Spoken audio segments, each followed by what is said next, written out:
Hi friends. आज की इस वीडियो में हम लोग बात करने वाले हैं 10th संस्कृत के चैप्टर 8 कर्मवीर कथा के महत्वपूर्ण लघु उत्तरीय प्रश्न जो किसी न किसी एग्जाम में आपकी पूछे गए हैं और एक क्वेश्चन पूछे जाएंगे।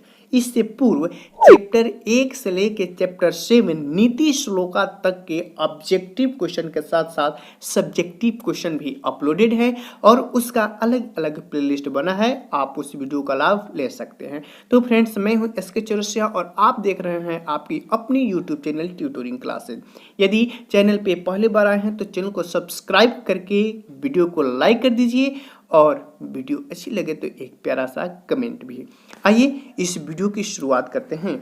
हमारे पास पहला क्वेश्चन है, कर्मवीर कौन था एवं उसके जीवन से हमें क्या शिक्षा मिलती है। तो अगर आपने इस चैप्टर के व्याख्या नहीं देखा है तो आप उस व्याख्या को देखें ताकि ऑब्जेक्टिव क्वेश्चन पे भी आपकी पकड़ हो जाए और सब्जेक्टिव भी। जब इसकी व्याख्या हमने बताया था तो कर्मवीर बालक का नाम है राम परवेश राम। क्या है? राम परवेश राम। ऑब्जेक्टिव क्वेश्चन भी पूछा जाता है। तो राम परवेश राम एक कर्मवीर एवं निर्धन छात्र है जो अभावग्रस्त जीवन यापन करते हुए भी जब उसकी संगत किससे होती है, नवीन दृष्टि से संपन्न एक शिक्षक से होती है, तो वह विभिन्न प्रकार के बाधाओं से लड़ते हुए एक दिन सर्वोच्च पद को प्राप्त कर लेता है। मनुष्य की निष्ठा यदि उस मंजिल को पाने की है तो निश्चित रूप से सफलता की सीढ़ियां अग्रसर होती जाती है। इस पाठ से भी हमें यही शिक्षा मिलती है कि हमें निष्ठावान होकर के सत्कर्म पर बने रहना चाहिए, तो हमें भी एक दिन सफलता जरूर मिलेगी। सेकेंड क्वेश्चन है, शिक्षा कर्म जीवनस्य परमागते राम परवेश राम पर यह कथन कैसे घटित होता है।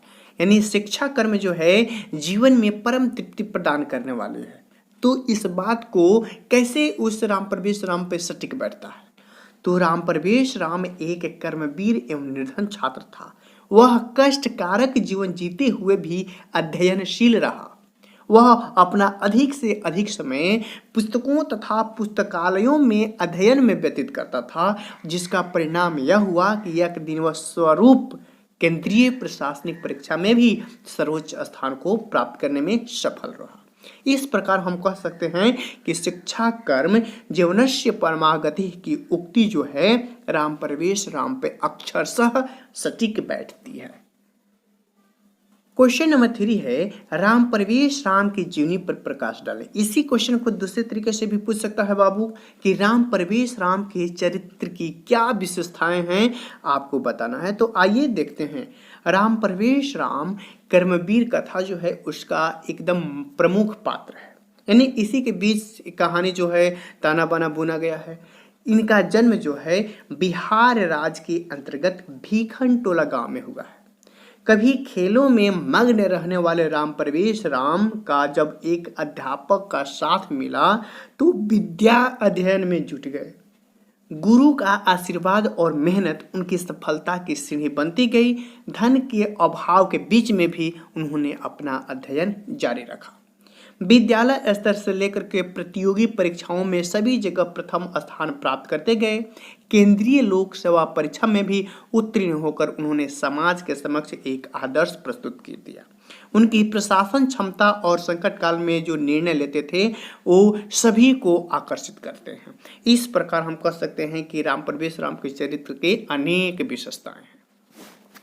क्वेश्चन नंबर 4 है, कर्मवीर कथा पाठ से हमें क्या शिक्षा मिलती है। तो कर्मवीर कथा पाठ से हमें यही शिक्षा मिलती है कि गांव में रहने वाले दलित एवं निर्धन छात्र भी मेहनत के बल पर सर्वोच्च शिखर प्राप्त कर सकते हैं। लगन, उत्साह और धैर्य से मनुष्य कभी भी किसी भी कठिनाई पर विजय प्राप्त कर सकता है।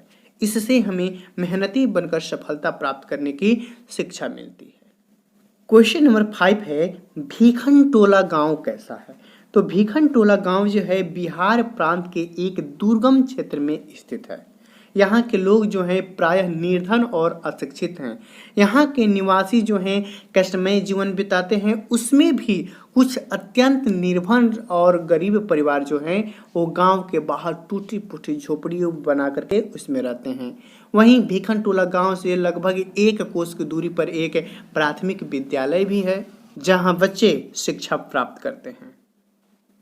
क्वेश्चन नंबर 6 देखिए, राम प्रवेश राम की प्रारंभिक शिक्षा के विषय में आप क्या जानते हैं?